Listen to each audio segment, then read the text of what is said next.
Bonjour tout le monde, toujours dans la recherche-action. Aujourd'hui, Inch'Allah, nous allons rebondir ensemble à la troisième question concernant la recherche-action. Alors, notre question aujourd'hui, la recherche-action. Comment répondre à la complexité des situations contemporaines? Alors,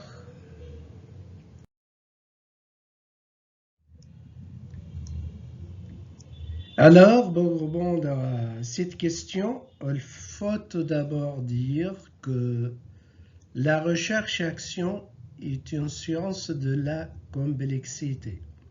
Pourquoi? Parce que les situations humaines sont complexes. Ce qui ne veut pas dire que son apport est compliqué. Les acteurs sur le terrain posent naturellement une cohérence dans leur manière d'appréhender leur situation de vie. Ils les abordent globalement. Faites attention pour le mot globalement. Ils les abordent globalement. Alors, dans la recherche-action, on peut affirmer que dans la recherche-action, il n'y a ni simplification, ni la parcellisation des actions et des savoirs. Il y a toujours l'abordement global où on peut aborder globalement.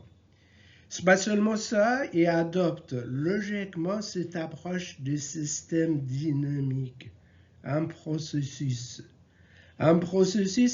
systémique. Alors, la complexité qualifie donc la manière dont nous prenons en compte les situations humaines.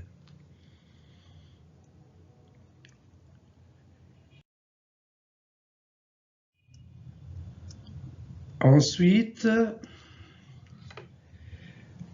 si on pense que la résolution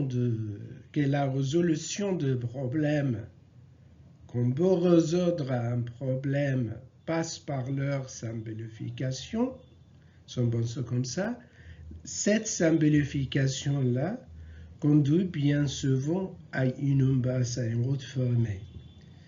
Dans ce sens, la recherche-action s'oppose, comme je viens de vous dire, s'oppose et contraire à la parcellisation des actions et des savoirs, à l'ordre hiérarchique de compétences, à la verticalité de programme et à la linéarité des projets. Alors, la recherche-action s'oppose, premièrement, à la parcellisation, soit pour les actions, soit pour le savoir, et à l'ordre hiérarchique de compétences, et également à la verticalité de programme et à la linéarité de projet.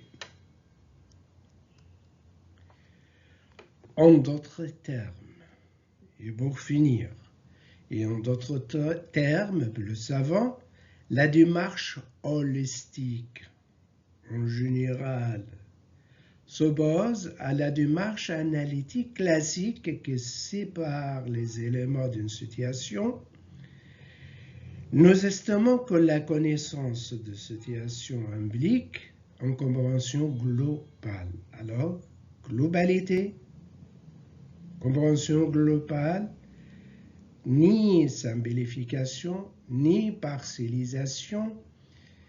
On ne suit jamais les hiérarchiques de compétences, la verticalité de programme et la linéarité de projet.